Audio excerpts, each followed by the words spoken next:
A paz e a graça do nosso Senhor Jesus Cristo seja na vida de todos.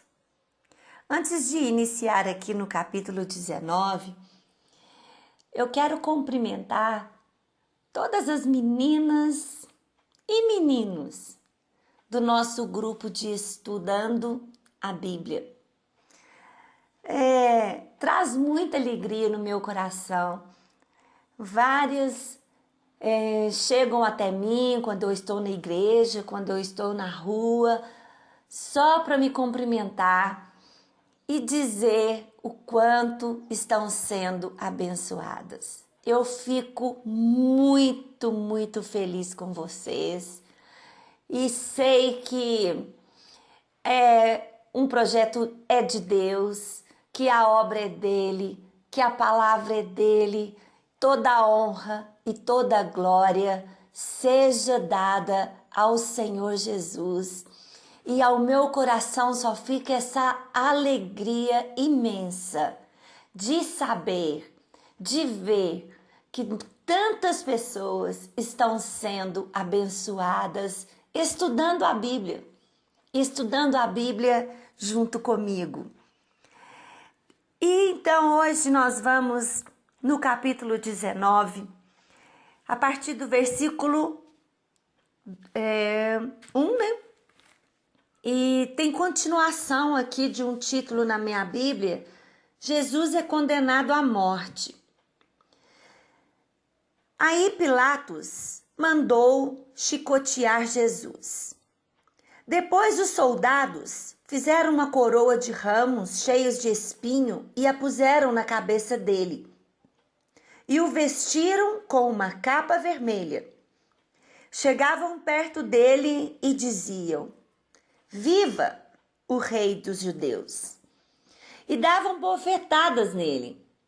Aí Pilatos saiu outra vez e disse para a multidão: Escutem, vou trazer o homem aqui para que vocês saibam que não encontro nenhum motivo para condená-lo. Então Jesus saiu com a coroa de espinhos na cabeça e vestido com a capa vermelha.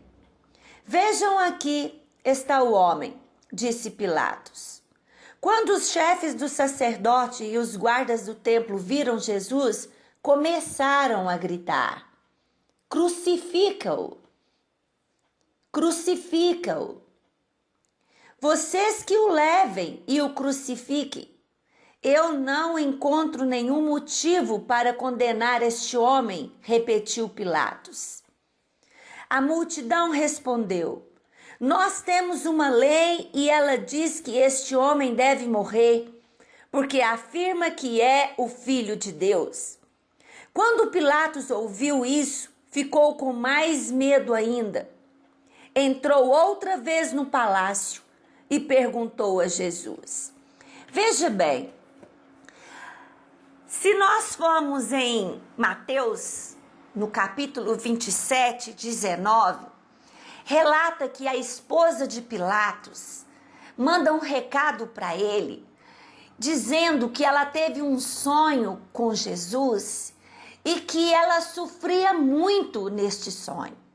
E ela manda um recado para Pilatos para que ele não se envolvesse naquele assunto. Por isso aqui Pilatos já encurralado, né, colocado contra a parede, ele se estremece quando ele ouve dos próprios líderes judeus a frase: ele se diz filho de Deus. Pilatos ouve aquela mensagem da esposa e agora ouve eles dizerem que ele era filho de Deus. Pilatos não queria. Ele sabia, ele percebia que tinha alguma coisa errada, que aquele homem não tinha acusação para ele ser morto.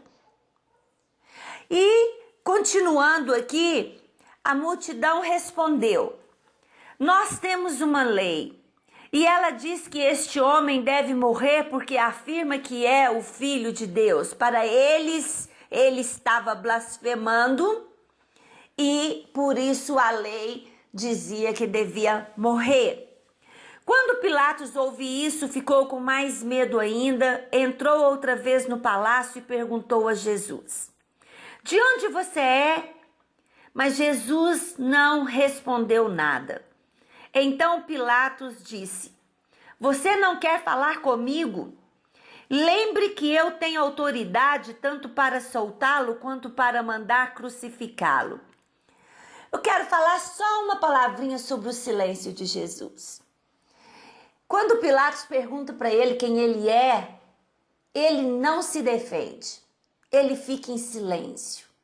Uma das maiores tentações que o ser humano tem é a tentação de se defender.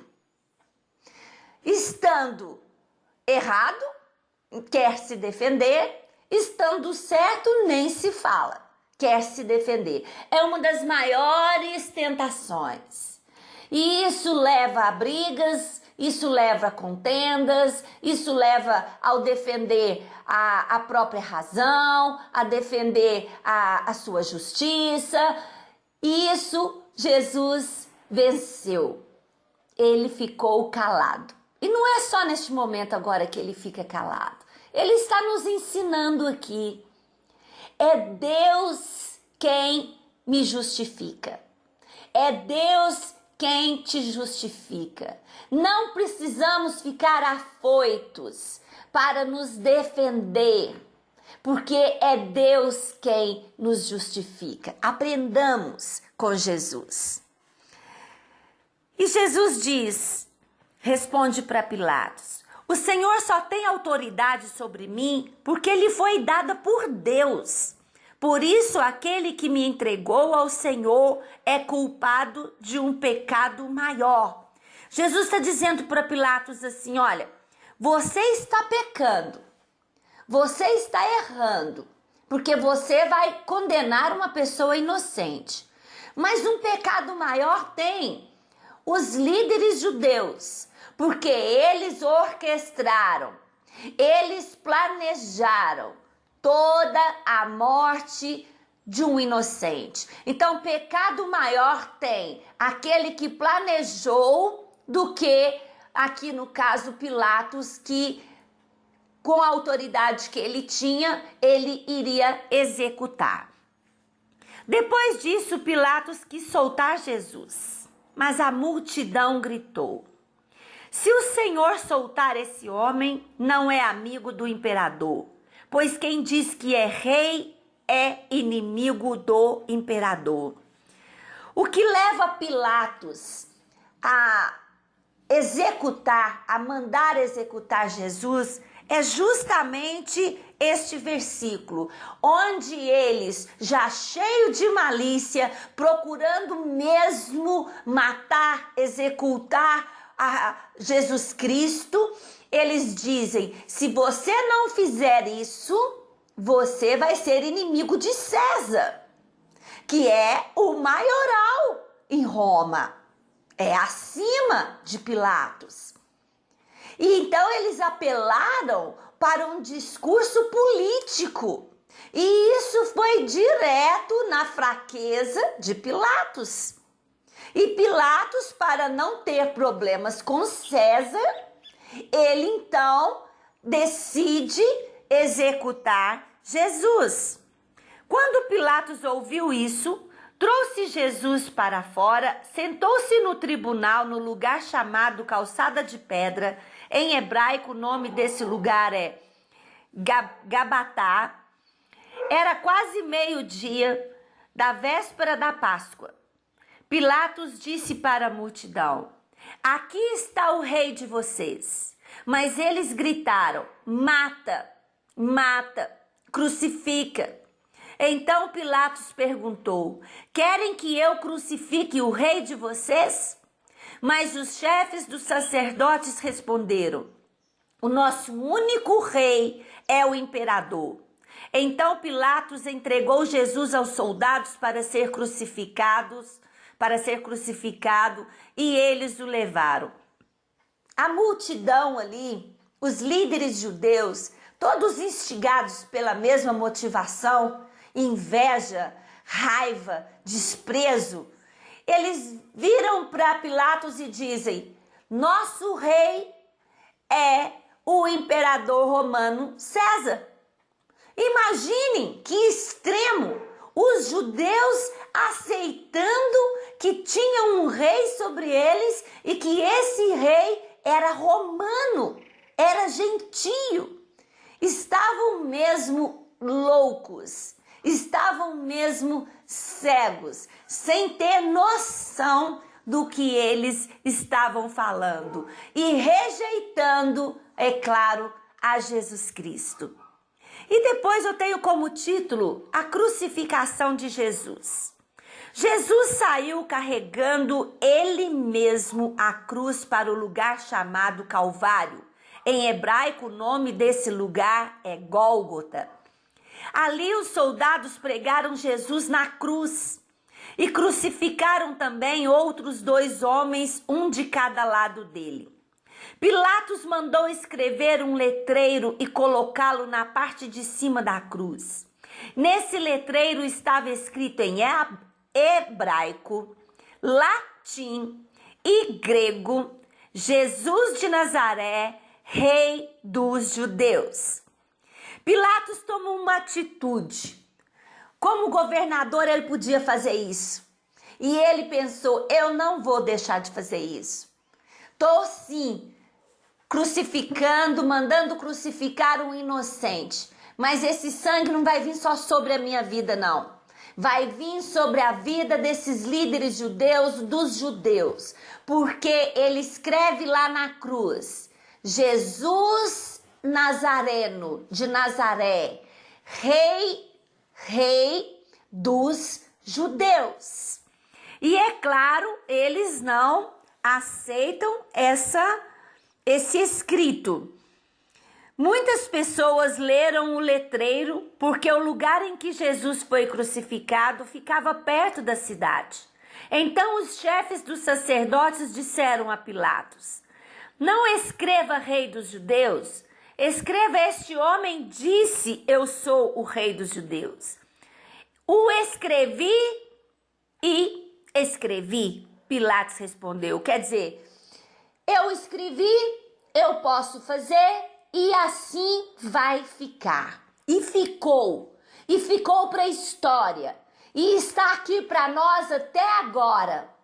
Crucificaram Jesus, o Nazareno, o Rei dos Judeus. Só que hoje nós acrescentamos o Rei dos judeus, o Rei dos gentios, o Rei dos brasileiros, o Rei dos americanos, o Rei daqueles que creem nele, o Rei daqueles que o aceitaram.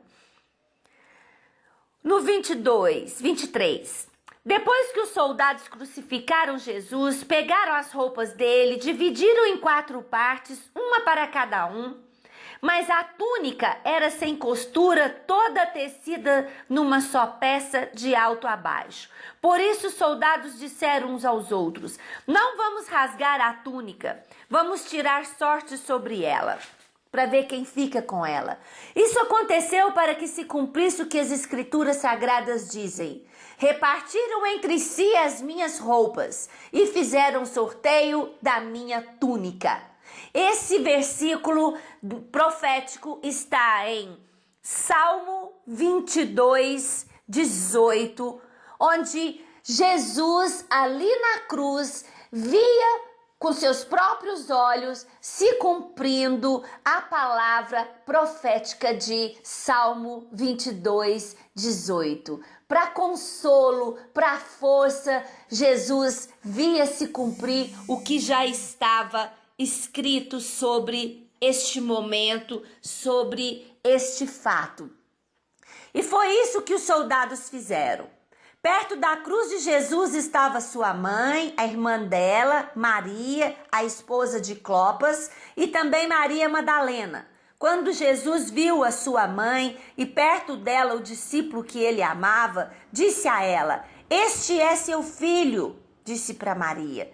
Em seguida disse a ele, a João, esta é a sua mãe. E este discípulo levou a mãe de Jesus para morar dali em diante na casa dele. Veja bem, o que Jesus estava querendo fazer aqui? Ele estava preocupado, sim.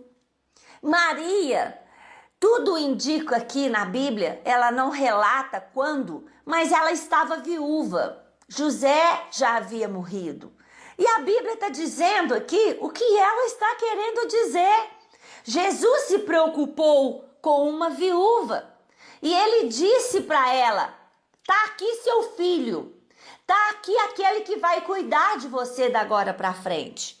E disse para João, está aqui a sua mãe, aquela que você agora vai cuidar daqui para frente. E termina dizendo que João leva Maria, mãe de Jesus, homem, para casa, para cuidar dela. Então Jesus dá exemplo e de preocupação, de amor e de compaixão até os últimos minutos ali na cruz do Calvário. Amém? Fica essa palavra para o seu coração, mais esse aprendizado, mais um pouquinho de aprendizado para as nossas vidas, que vem sendo tão importante, acrescentando cada dia mais conhecimento que não nos deixará ser enganados. Jesus te abençoe, lembrando um ótimo final de semana para você. Amém? A paz